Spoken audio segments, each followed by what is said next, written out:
If you need any Xbox or PlayStation codes or anything gaming related, check the referral links down in the description. They'll take you to g2a.com. They already have a discount on most of their goods already, and with the code CHES at checkout, you can get yourself an extra 3% off as well.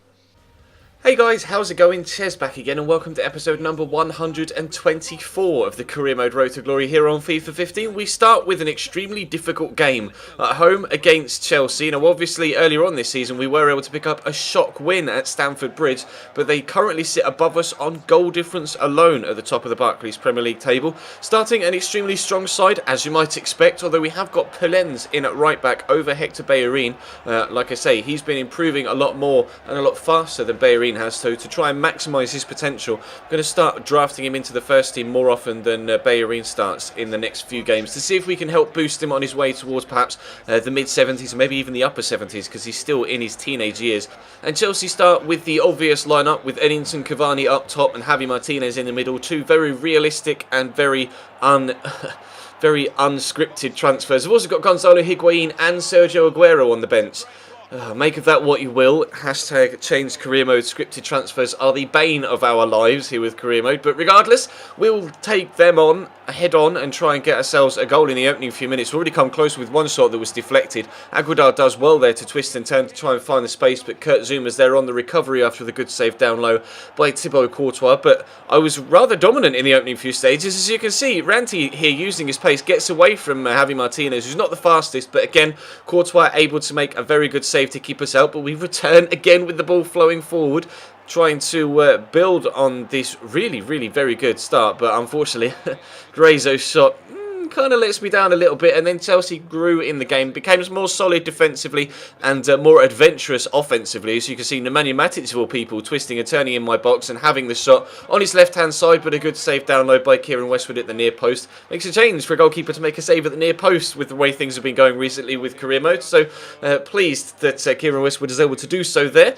And Aguilar is playing the ball into Georgiev here, obviously going to try and play a through ball to Ranti with his pace up top, but Courtois just determined not to be beaten so far in this one. Like I say, we were able to get a 1-0 win at Stamford Bridge earlier on this year, and that was a shock win definitely, and we have been able to pick up a decent result against Chelsea here and there, and every now and again they absolutely batter me 3-0. Eden Hazard scored a worldie against us last season, but we get a penalty here towards the end of the first half. In fact, in first half stoppage time, Matic's first touch is atrocious. He's just trying to clear it there and just gets his technique all wrong, takes out Georgiev as he beats him to it. So Fabian Casada, oh no, it's Jenkins Chikoui actually, has the chance to put us 1-0 up, but Courtois again with a wonderful save, this time from the spot. He just did not want to concede a goal in this game. I couldn't believe we hadn't gotten at least two in this first half. Unfortunately, Chikoui then found himself being replaced as Fizeo Adarabio replaced him on the right hand side. We also made another change in the middle of as well with Gabbiadini coming on, and they made a change also bringing on Sergio Aguero, no, Cesc Fabregas wasn't it, and here he is actually, Cesc having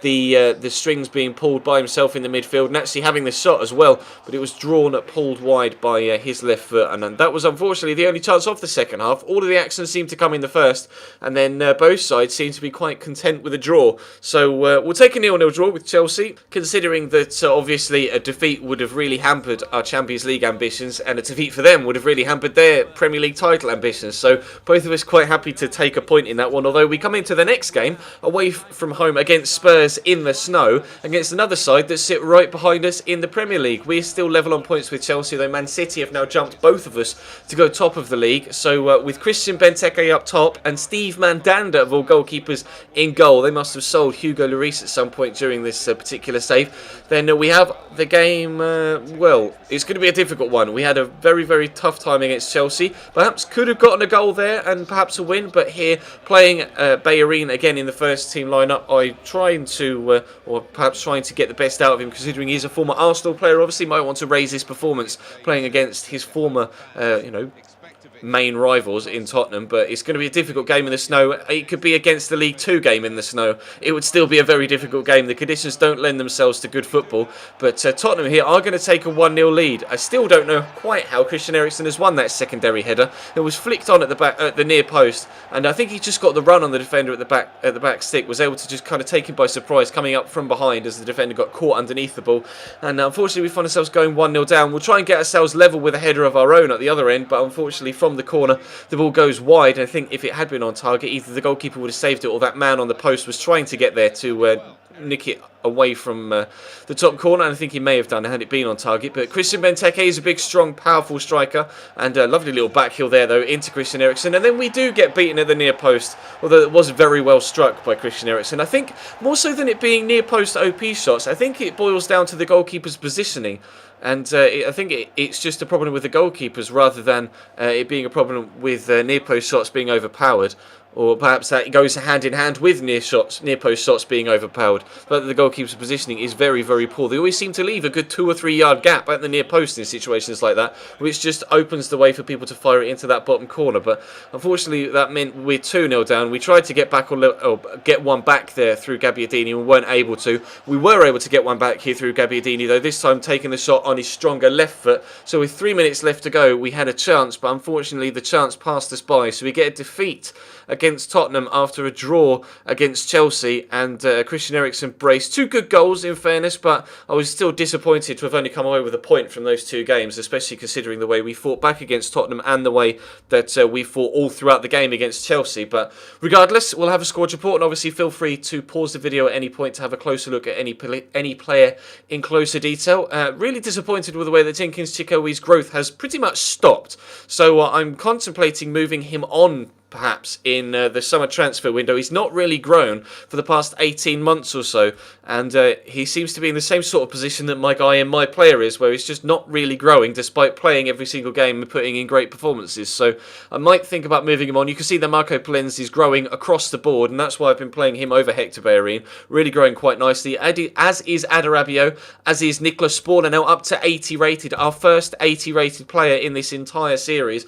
Nicolas Sporner now having gone up one in the past month or so. Fabian Torres continues to grow as well, although we do have plenty of goalkeepers in our youth academy now that look like they're going to be able to eclipse him sooner rather than later, and a youngster, Joe Dunk, is growing quite nicely as well. And actually, Aguadar, the midfielder, is growing really well this year as well. I think he's up 5 ratings to 71 so far this season, so really pleased with the way he's going. Unfortunately, though, that point and defeat against Chelsea and Tottenham respectively is seen as dropped to 4th in the table. Still only 3 points away from 1st, and Chelsea, Man City sit separated by only goal difference, and ourselves, Spurs and Crystal Palace, sit only separated by goal difference. And then Liverpool are only 2 points behind. Arsenal, Aston Villa sit separated by goal difference and are only a further 2 points behind them. So it is so tight at the top. Only 7 points between 8th and 1st. And with only 10 games to go, nobody knows who's going to qualify for Europe. Nobody knows who's going to win the title. And it does look quite tight down the bottom as well, although I'm not sure who's in 19th and 20th place. Perhaps in the next episode I'll have a look at the relegation zone when we do this kind of end of episode look at the table, so we can see how tight it is down there as well. But it's going to be an extremely entertaining run-in, I think, and hopefully we can do our best to maintain that Champions League spot, if not get that 5th place for the Europa League. But it's going to be a tough test, and I will try my best to do it. But that will bring today's episode to a close. No stream tonight, unfortunately, because of course Chelsea are playing on Monday Night Football, so I'll be busy watching that. But I will be back tomorrow night with a stream over on twitch.tv/Chesnoid Gaming, so follow the link in the description to that. Follow the link to my Twitter and follow me over there. Follow me or add me on Facebook. Follow me on Instagram. Check out my sponsor G2A, and I will see you next time.